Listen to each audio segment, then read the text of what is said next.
Welcome to the Portraits Whisper, where our guest storytellers are portraits, paintings, and artworks.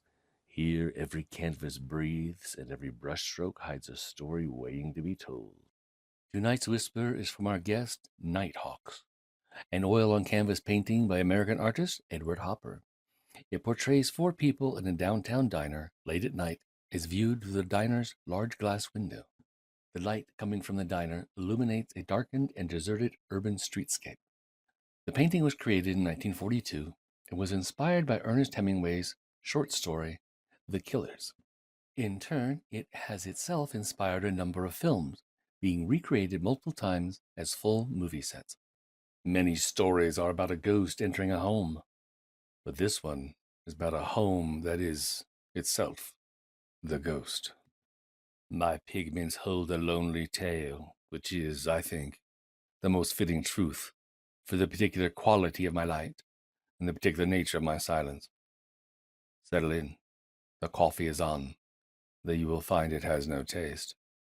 Let me tell you about a night that never ends. I am a clean, well-lighted trap. I am a beacon for the lonely, a port in a storm of silence.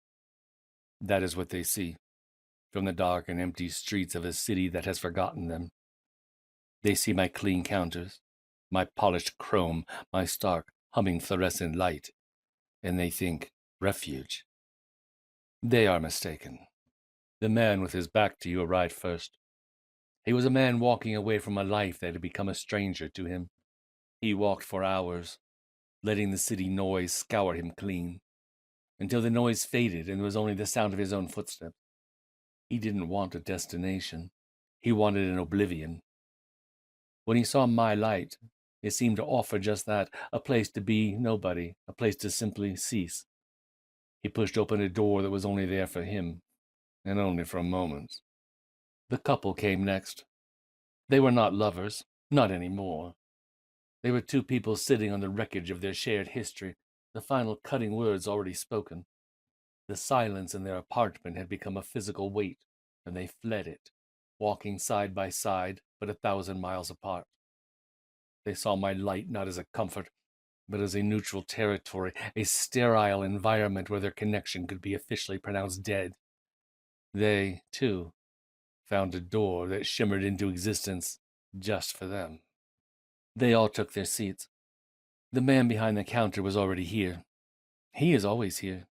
He is the lure, the first specimen, the one who makes my trap seem real. He performs his duties with a dreamlike precision. He wipes the counter that is already clean. He checks the coffee urns that are perpetually full. He is the quiet engine of this place. At first, there is a sense of relief for them all. The anonymous man can finally stop running. The couple can finally stop speaking. But the silence here is different. It is not empty. It is heavy, thick, and humming. The sugar in the shakers is solid, fused into a single block of crystal. The clock on the wall has no hands. The city outside, viewed through my great seamless pane of glass, is a perfect, unmoving photograph. No cars pass, no papers blow down the street. It is the woman who feels it first, a desire to leave. The argument is over. The silence has done its work. She looks for the exit. Her eyes trace the long, clean line of the cherry wood counter, to the wall where the cash register sits, and then along the wall of windows that curves around the corner. She scans it again. Her gaze becomes more frantic. There is no door. There is no handle, no seam, no frosted glass, no threshold. There is only the smooth, unbroken wall of the diner and the vast, seamless window through which they entered a world they can now only view. Her partner sees the look on her face, and his own eyes begin to search, first with curiosity, then with a dawning, icy dread. The man with his back to us, feeling the sudden shift in the atmosphere, slowly turns his head, his face a mask of weary confusion.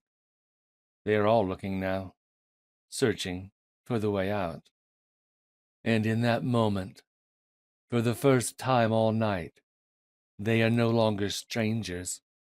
They are connected, finally, by a single shared and horrifying truth. They are specimens in a jar. They are my Nighthawks, forever captured in the sterile, humming light of the night they sought to lose themselves in. The counterman continues to wipe the clean counter. He never looks up. He has seen this realization 1,000 times. It is the only real event that ever happens here. And I hold it.